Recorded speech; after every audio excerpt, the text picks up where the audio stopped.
You're listening to Drummer Daily, the only daily podcast just for drummers. Hey, if you want to get better at playing with a click track, and who doesn't, go to boomclick.net/start today. Hey there, welcome back again to Drummer Daily. Thanks for joining me as always.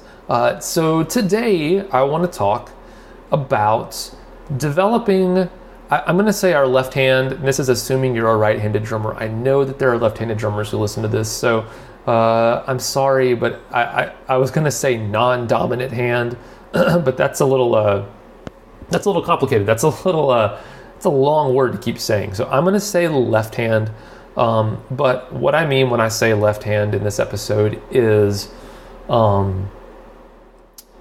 snare drum hand. Whatever hand you use to play the snare drum. Most of the time, if you're playing not open, you're not playing the open grip, open technique, you're playing how most guys play drums. So I'm talking about the hand that plays snare drum on that. So I thought we'd talk about developing our left hand for a couple of reasons. And the main one is this. It kind of hit me years ago that it's a strange phenomenon, the way that most guys play drums, and myself included. We set up and we learn to play the drums with our hands kind of crossed over the drums. What's crazy about that is that most of us are right-handed. We're right-handed, but we play the simplest thing on the entire drums most of the time, the most repetitive, simple patterns, the hi-hat patterns, with our most skilled and agile and strongest hand. We play with our right hand, and that's so it's so interesting to me that that's the way things developed.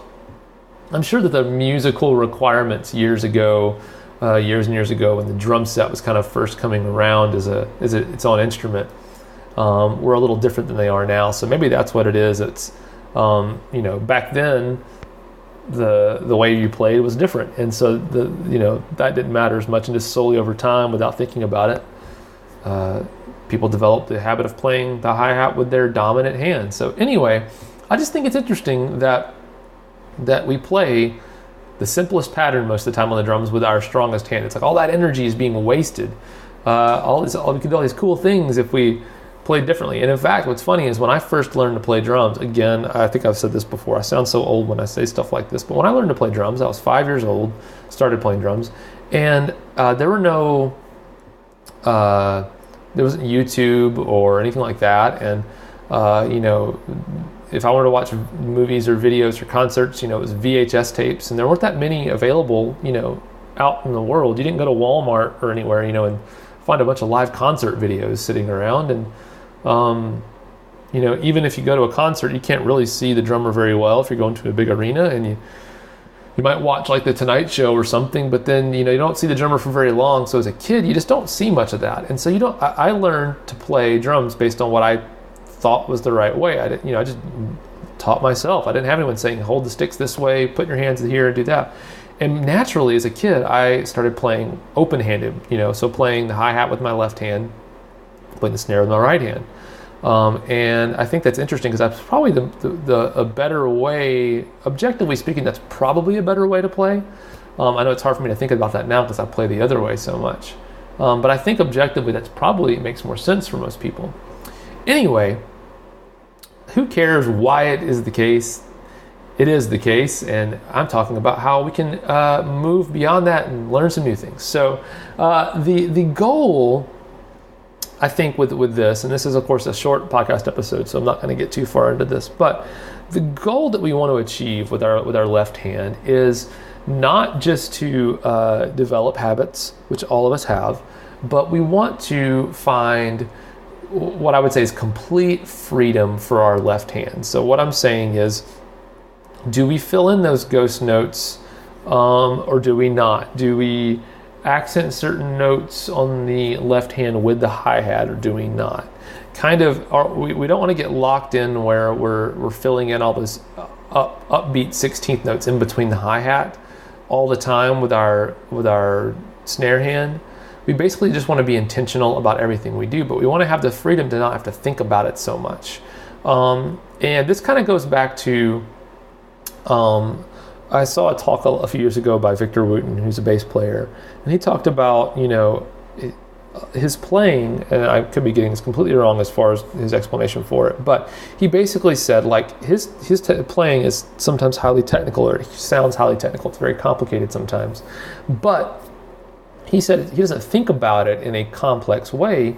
He thinks about it as a language, and he has spent so much time developing his ability to speak the language of playing the bass that when he plays, he doesn't think ahead of time about an entire sentence or paragraph he's going to say. He just opens his mouth and says what he wants to say. The same way on the bass, he doesn't think about every single phrase before he does it. He just says what he wants to say because he's so proficient in the language of the bass guitar that he can just say it. And that's the goal, I think, with our playing as drummers. And I know that there's a lot of steps between here and there. But I think a good first step is this independence for our snare drum hand. It's being able to just play what we want with our snare drum hand, despite what our right hand and our feet are doing. And so this is one of the few times you're probably going to hear me say this, because I don't say this often. But this is a time when I really think rudiments come in handy. The 26 rudiments, there might be more now. I don't keep up on that stuff very well, but there were 26 at one time, I think. But learning all of the rudiments and practicing those actually is a great way of teaching your hands the language of music. And so what I feel like with the rudiments, a lot of times people think is this. They think, if I learn a single drag, or I learn a double paradiddle or whatever, if I learn a double paradiddle and get really good at my double paradiddles, at a certain point in my playing, when I'm playing a pattern, all of a sudden I'm going to think, oh, I'm going to play a double paradiddle now. And then I bust out a double paradiddle on the drums, then I go back to playing my groove. And that is one way. That's kind of the first step of incorporating rudiments into your playing.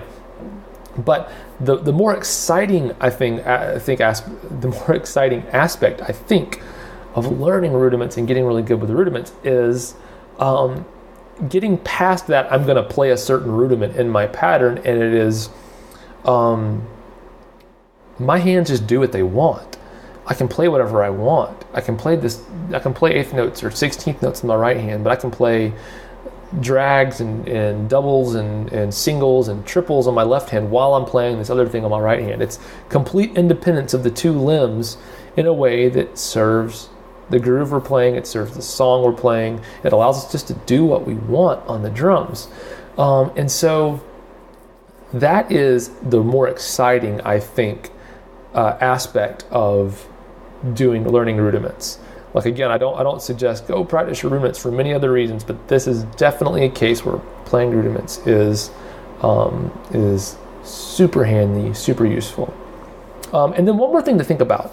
Like I said, this episode's not going to be too long, but one more thing to think about in developing our left hand is just to make sure that we don't constantly play ghost notes. And there's another side of that I'm going to talk about in a second. But so many guys I watch play drums constantly fill in all the in-between notes that they can with little tiny ghost notes on their snare drum. And while that feels great sometimes, if you do it all the time, it just becomes a wall of sound that doesn't mean anything and doesn't give each song a different feel, doesn't give what you do any distinction or dynamics.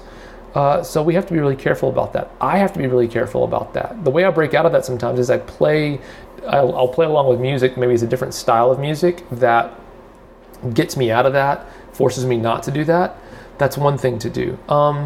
And then another thing that I notice is guys who've kind of moved past playing the ghost notes all the time, a lot of times when people play more ghost notes, or they intentionally play ghost notes, they overplay them. I mean overplay what I mean by that is the couple of ghost notes you do choose to play, they end up sounding forced or too loud, they sound like they're saying, here's 2 ghost notes in the rhythm. Like they stick out too much. They sound so intentional that they sound unnatural, or they sound like you're playing 2 loud notes on the snare drum and not those little understated breaths that ghost notes are supposed to be. So that's the other side of the ghost note intentionality coin.